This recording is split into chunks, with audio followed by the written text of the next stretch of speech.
ये है दिल्ली दर्पण।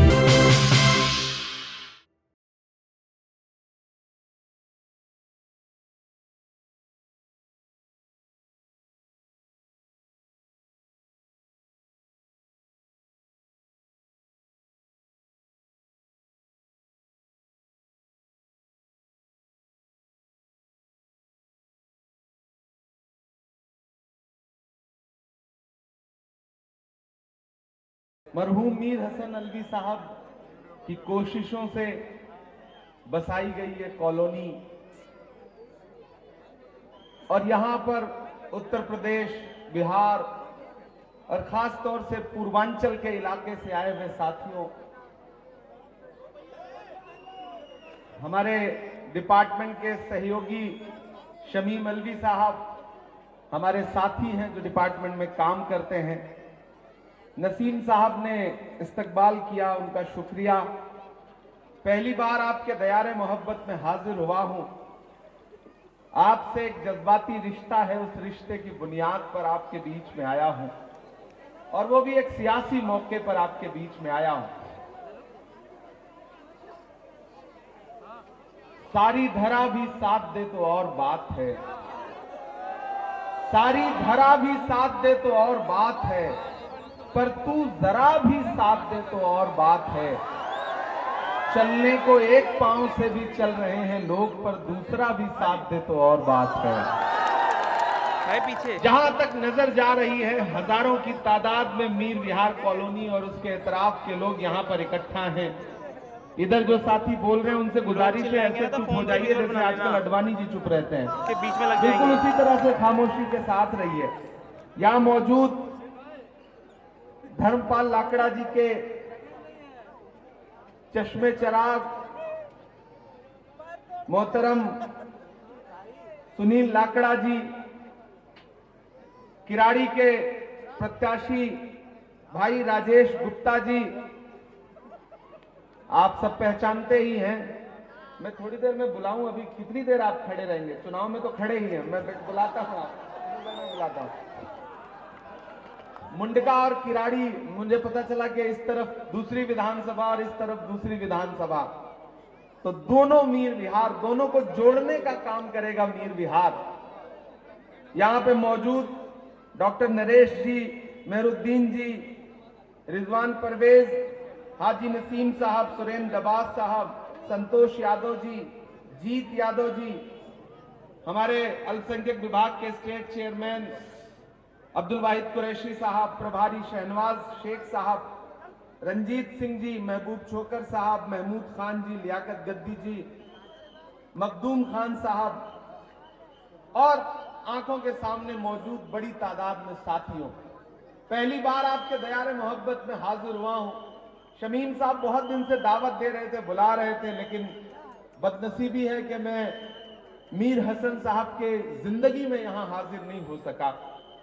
मैं उन्हें दिल की गहराइयों से खराज अकीदत भी पेश करता हूं और थोड़ी देर आपसे सियासी गुफ्तगू भी करता हूं। मीर विहार वालों, आने वाली 5 तारीख को आपको घरों से बाहर निकलना है और न सिर्फ मुंडका किराड़ी के मुस्तकबिल का फैसला करना है, बल्कि दिल्ली के मुस्तकबिल का फैसला भी करना है। यह चुनाव बहुत जरूरी चुनाव है।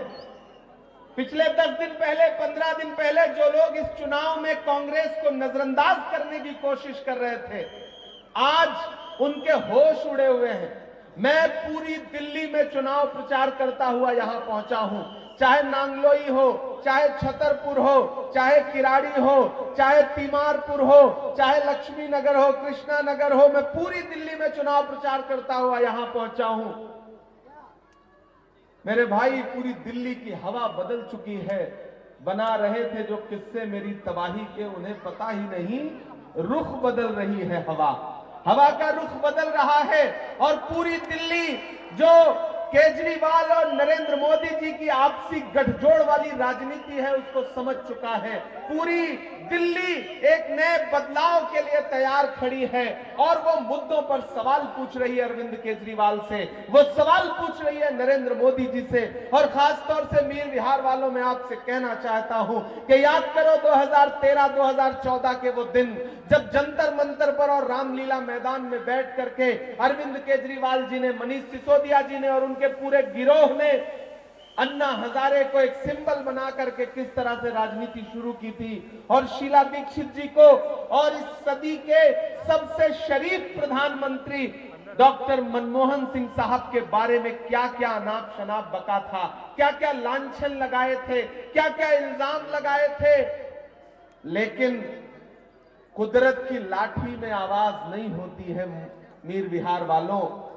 कुदरत इंसाफ करती है तो बहुत सलीके से करती है। पिछले दिनों डॉक्टर मनमोहन सिंह साहब हमें छोड़ के गए, तब दुनिया को एहसास हुआ कि लगा सका न कोई उसके कद का अंदाजा, वो आसमां था मगर सर झुका के रहता था। डॉक्टर मनमोहन सिंह साहब दुनिया को छोड़ के गए, तब दुनिया को अंदाजा हुआ कि कितनी बड़ी शख्सियत हमें छोड़ के चली गई। मीर विहार वालों, याद करो 2014 के वो दिन जब अरविंद केजरीवाल जी डॉक्टर मनमोहन सिंह साहब को क्या क्या कहते थे, और देखिए कुदरत का इंसाफ देखिए कि वही अरविंद केजरीवाल जो डॉक्टर मनमोहन सिंह साहब को भ्रष्टाचारी कहते थे, वही डॉक्टर मनमोहन सिंह जब दुनिया से पूछ किए तो पूरी दुनिया सर झुका के खड़ी थी। और उन्हीं की जिंदगी में ऐसा हुआ कि वही अरविंद केजरीवाल, वही मनीष सिसोदिया भ्रष्टाचार के आरोप में जेल काट करके वापस आए। ये होता है कुदरत का इंसाफ। कुदरत ने डॉक्टर मनमोहन सिंह साहब के अपमान का बदला अरविंद केजरीवाल से, मनीष सिसोदिया से इस तरह से लिया। मैं आपसे यह कहने आया हूं कि इस बार लड़ाई बहुत अलग है। इस बार पूरी दिल्ली में लोग अलग ऐलान ये कह रहे हैं कि सिर्फ खंजर ही नहीं आंखों में पानी चाहिए, सिर्फ खंजर ही नहीं आंखों में पानी चाहिए, है खुदा दुश्मन भी मुझको खानदानी चाहिए, सिर्फ कब्रों की जमीनें दे के मत बहलाइए, राजधानी दी थी हमने, राजधानी चाहिए। पूरी दिल्ली में लोग ये कह रहे हैं। एक तरफ वो ताकतें खड़ी हैं जो पूरे देश में नफरत का माहौल बनाना चाहती हैं, एक तरफ वो ताकतें खड़ी हैं जिनका नारा क्या है, नफरत छोड़ो भारत जोड़ो। राहुल गांधी का नारा क्या है, आइए नफरत के बाजार में मोहब्बत की दुकान खोलते हैं, मोहब्बत का पैगाम लेकर के। और राहुल गांधी जी ने धर्मपाल लाकड़ा जी को और लाला राजेश गुप्ता जी को किराड़ी और मुंडका से अपना प्रत्याशी बना के, अपना नुमाइंदा बना करके आपके बीच में भेजा है। एक बात की तो सुनील भाई मैं प्रशंसा करूंगा। मैं अभी रास्ते में आ रहा हूं तो मैंने ये देखा कि किस तरह से इन इलाकों में आपने काम शुरू किया है, जो जारी भी है, और उस काम को अंजाम तक पहुंचाने के लिए आपका एक बार फिर से विधायक बनना इसलिए भी जरूरी है कि ये काम जो आपने शुरू किया है वो ताकि अपने मंजिल तक पहुंच सके। और खास तौर से मीर विहार कॉलोनी के साथियों, मैं आपसे ये कहना चाहता हूं कि मेरा आपका एक बड़ा जज्बाती रिश्ता है, रूह का रिश्ता है। मैं आपके लिए देश की सड़कों से लेकर के देश की संसद तक बोलता रहता हूं, लड़ता रहता हूं। मैं डरा नहीं, मैं झुका नहीं, कहीं छुप छुपा के खड़ा नहीं। जो डटे हुए हैं महाज पर मुझे उन सफों में तलाश कर। जब देश की पार्लियामेंट में बैठता हूं तो सामने बैठे हुए हाकिम की आंख से आंख मिला करके बोलता हूं, क्योंकि मैं जानता हूं मैं इसलिए जिंदा हूं कि मैं बोल रहा हूं। दुनिया किसी गूंगे की कहानी नहीं लिखती। यहां मेरी माएं बहनें बैठी हैं, जिन घरों तक मेरी आवाजें जा रही हैं, मैं उन सबको मुखातिब करते हुए ये कह रहा हूं कि ये चुनाव बहुत जरूरी चुनाव है। आपको ये गौर करना है कि आपके मुद्दों पर कौन आपके साथ खड़ा है। एक तरफ नरेंद्र मोदी जी जैसी ताकत है और एक तरफ अरविंद केजरीवाल हैं। अगर नरेंद्र मोदी जी बड़े वाले हैं तो अरविंद केजरीवाल भी उनका छोटा रिचार्ज है या नहीं है?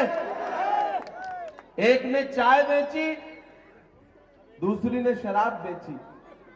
कंपटीशन दोनों का है। और आप तो मीर विहार कॉलोनी के लोग हैं, आपको तो हराम और हलाल का फर्क पता ही है। पता है या नहीं पता है? मैं आपसे ये कहने आया हूं साथियों कि एक ने चाय बेची, एक ने शराब बेची, एक ने देश को जुमला दिया तो दूसरे ने वो झांसा दिया। याद करो वो दिन जब मफलर लपेट करके वैगन आर में आते थे और पोल पर चढ़ जाते थे, पोल पर चढ़ते थे और आप चने के झाड़ पे चढ़ जाते थे। चढ़ जाते थे कि नहीं चढ़ जाते थे? फिर देखते देखते उनका मफलर उतर गया। खांसी आती थी पहले, खांसी बंद हो गई।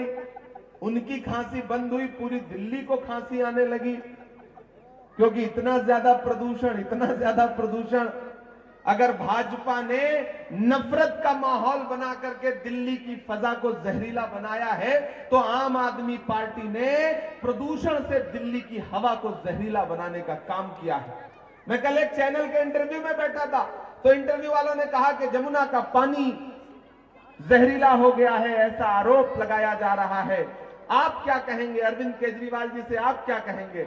मैंने कहा मैं अरविंद केजरीवाल जी से जमुना के पानी का कम, चुल्लू भर पानी का ज्यादा जिक्र करूंगा कि वो चुल्लू भर पानी लें, उस पानी में अपनी शक्ल देखें और फिर याद करें कि उन्होंने शीला दीक्षित जी पे क्या क्या आरोप लगाए थे। वो याद करें कि उन्होंने डॉक्टर मनमोहन सिंह साहब पर क्या क्या आरोप लगाए थे। आज उन्हें पूरे देश से माफी मांगनी चाहिए। ऊपर बैठी हुई शीला दीक्षित जी की और डॉक्टर मनमोहन सिंह साहब की आत्मा, उनकी रूह जब दिल्ली की तरफ देखती होगी तो वे सोचती होगी कि जितने फ्लाईओवर हमने बनाए थे, जितनी मेट्रो स्टेशन हमने बनाए थे, केजरीवाल जी ने उसमें इजाफा नहीं किया है, सिर्फ रंग रोगन किया है या नाम बदला है, काम के नाम पर कुछ कर नहीं पाए हैं एज ए मुख्यमंत्री रहते हुए। तो साथियों, मैं आपसे गुजारिश करूंगा कि कांग्रेस पार्टी ने दो मजबूत लोगों को, धर्मपाल भाई को भी आप बहुत शिद्दत से जानते हैं और मीर विहार से उनका बड़ा शानदार रिश्ता भी है। उधर लाला राजेश गुप्ता जी भी बहुत शानदार चुनाव लड़ रहे हैं, मैं उनके लिए चुनाव प्रचार करके गया हूं। हालत यह हुई है कि आम आदमी पार्टी वालों को उत्तर प्रदेश से कहां से, पंजाब से अपने दोस्त बुलाने पड़ रहे हैं, क्योंकि वो परेशान हो गए हैं, घबरा गए हैं। उनको यह समझ में आ रहा है कि किराड़ी और मुंडका दोनों सीटें कांग्रेस पार्टी एक तरफा जीतने जा रही है, इसलिए परेशान हो गए हैं। और मीर विहार वालों, एक चीज तो जान लो, मैं सिर्फ आपका जहन अपनी तरफ करने के लिए आपसे ये बात कह रहा हूं कि मुझे बताओ कि जब दिल्ली में दंगे हुए, दिल्ली जल रही थी, दिल्ली सुलग रही थी, पूरे सूबे में नफरत का माहौल बनाया गया था, तो कभी अरविंद केजरीवाल जी अपने घर से बाहर निकले? नहीं निकले। नरेंद्र मोदी जी निकले? नहीं निकले। कौन निकल करके लोगों के आंसू पोंछने के लिए गया? राहुल गांधी निकल करके लोगों के बीच में गए, उनके आंसू पोंछने का काम किया। याद करो जब हाथरस में एक दलित बिटिया के साथ बलात्कार हुआ, उसकी लाश को रात के 2 बजे बिना परिवार की मर्जी के जला दिया गया, तो निकले कोई अरविंद केजरीवाल? नहीं निकले। निकले नरेंद्र मोदी जी? नहीं निकले। कौन निकल करके तपती दोपहरी में हाथरस में उस परिवार के आंसू पोंछने गया?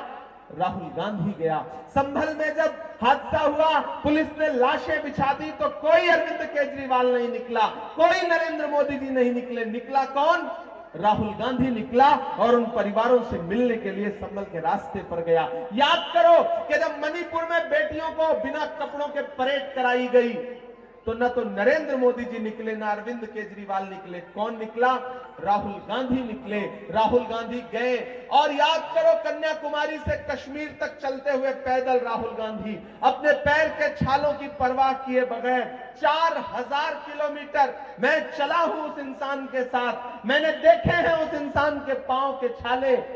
मुझसे मीडिया के साथी कहते थे कि इमरान साहब आप तो शायर हैं, राहुल गांधी के साथ चल रहे हैं, क्या कहेंगे? तब मैं कहता था कि जो हर जालिम से टकराएगी वो आंधी बनाऊंगा, जो हर जालिम से टकराएगी वो आंधी बनाऊंगा। नए अंग्रेज आए हैं, नया गांधी बनाऊंगा।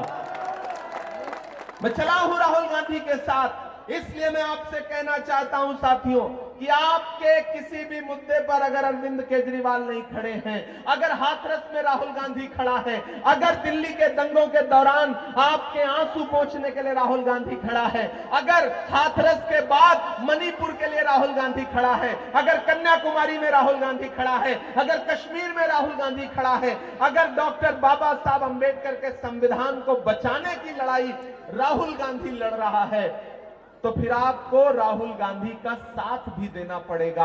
आप अगर ऐसे में किसी बहुरूपिये को अपना वोट दे देंगे तो आप अपने जमीर के साथ नाइंसाफी करेंगे। मैं ये कहने के लिए आपके बीच में आया हूं कि दिल्ली में झाड़ू के तिनके बिखर रहे हैं, पंजा पूरी मजबूती के साथ अपना शिकंजा कस रहा है। इसलिए तैयार हो जाइए 5 तारीख के लिए। अपना एक एक वोट लेकर के घरों के बाहर निकलिए। और अगर आम आदमी पार्टी का कोई आपके बीच में वोट मांगने आए तो उससे खुल के कह दीजिए कि किसी भी मौलवी से या के साधु से न छूटेगा, किसी भी मौलवी से या के साधु से न छूटेगा, मदारी के किसी करतब से जादू से न छूटेगा। सफाई कर रहे हो तो जरा दामन की भी कर लो, हमारे खून का धब्बा है झाड़ू से न छूटेगा। खुल के कहिए ये बात। और ये जो मोहब्बत का पैगाम लेकर के, राहुल गांधी का पैगाम लेकर के, कांग्रेस पार्टी का पैगाम लेकर के धर्मपाल लाकड़ा जी और लाला राजेश गुप्ता जी आपके बीच में हैं, ये जो मोहब्बत बांटने के लिए आपके बीच में कांग्रेस पार्टी के नुमाइंदे बन के आए हैं, उसका साथ दीजिए, इनके साथ खड़े होइए। कितनी भी साजिशें हों, उन साजिशों को नाकाम करिए, क्योंकि कैंची से चिरागों की लवें काटने वालों, कुदरत के करिश्मों से लड़ोगे तो मिटोगे। तुम फूल को चुटकी में मसल सकते हो, लेकिन खुशबू को बिखरने से नहीं रोक सकोगे। ये मोहब्बत की खुशबू है जिसे लेकर के आगे बढ़ना है। और मीर विहार वालों, मैंने कहा ना मेरा आपसे एक जज्बाती रिश्ता है, हाँ वो भी सुना दूंगा। लोग तुरंत अपना फायदा देखने लगते हैं, जो पहले तरन्नुम से सुना दीजिए। नहीं, मैं सुना दूंगा, बिल्कुल सुना दूंगा। बहुत अच्छे लोग हैं माशाल्लाह। मैं तो 4 मिसरे पढ़ देता हूं, अब जिक्र हो गया है कि तरन्नुम से कुछ सुना दीजिए तो क्या हो गया। पीछे के लोगों को देखने दीजिए, थोड़ा और पीछे होकर खड़े हो जाइए आप लोग।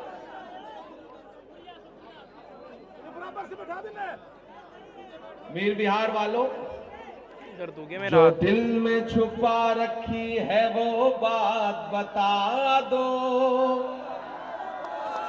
थक तो नहीं गया? पिछले 2-3 घंटे से मुझे पता चला आप लोग यहाँ बैठे हैं, थक तो नहीं गए? और इधर जिन साथियों को दिखाई नहीं पड़ रहा है वो थोड़ा इधर आ जाए तो दिखाई पड़ने लगेगा। अपनी सुविधा के अनुसार ही बिल्कुल अरविंद केजरीवाल लग रहे हैं आप, थोड़ा सा और इधर आ जाए।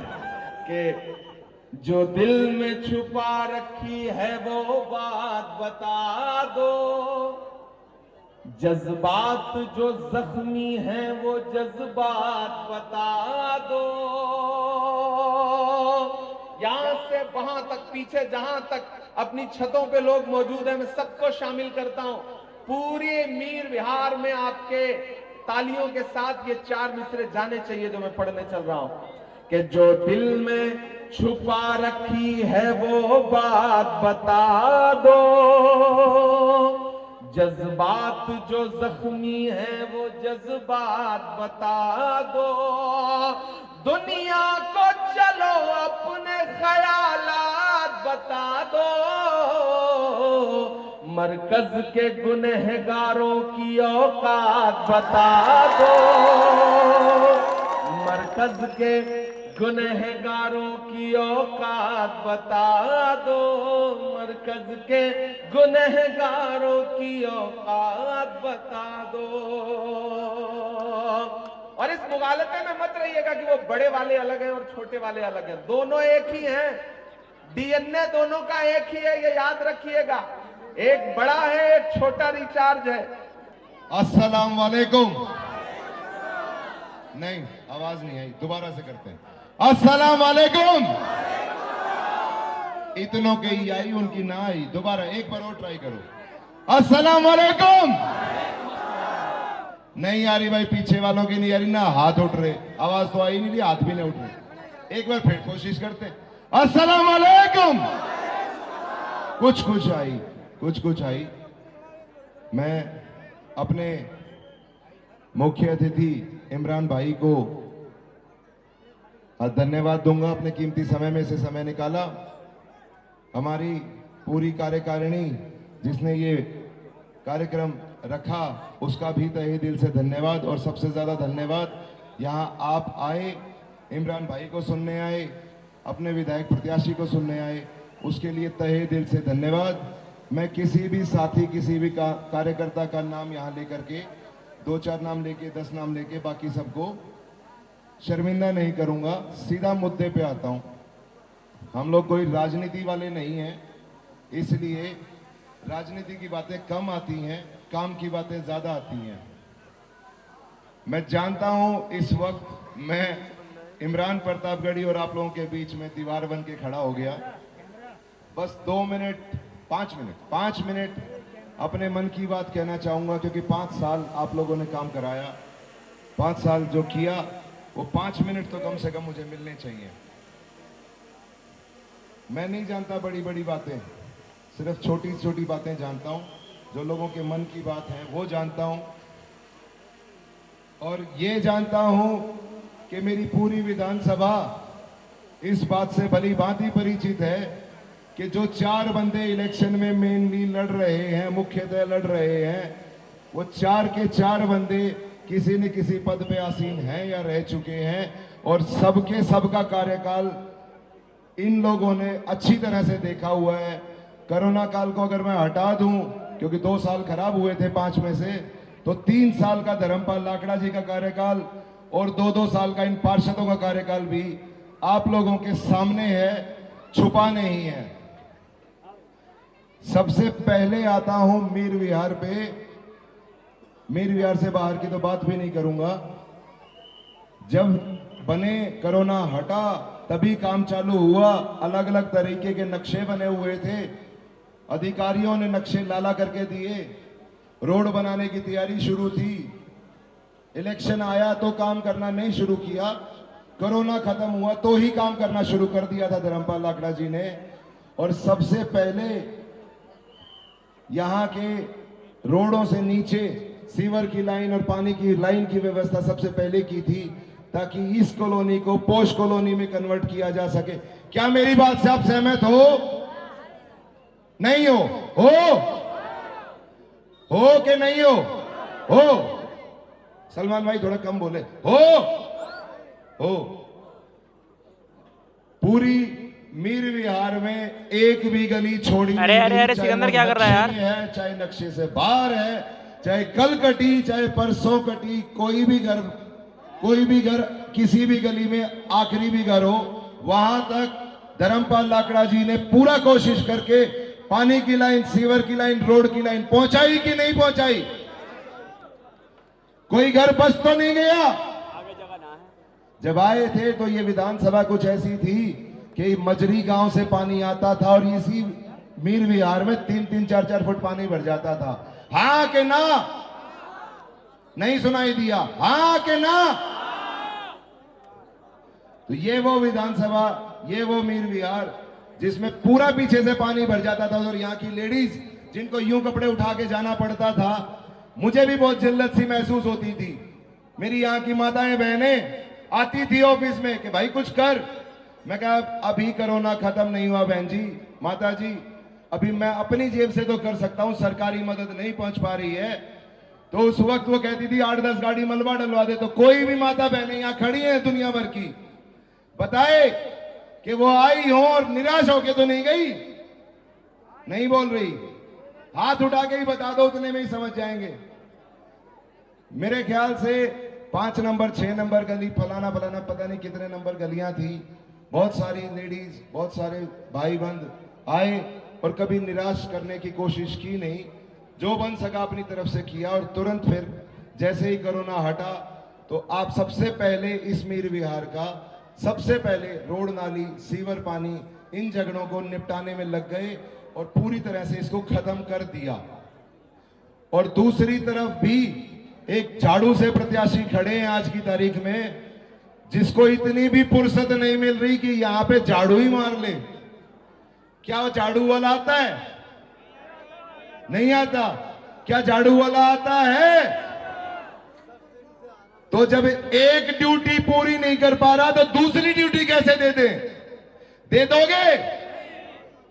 या बहानेबाजी मिलेंगी फिर तुम्हें कि अब तो एक वार्ड छोड़ो, 5-4 वार्ड और आ गए हैं। एक ड्यूटी जो कर ना पाए उसके ऊपर दूसरी बड़ी जिम्मेदारी लगा पाओगे? नहीं।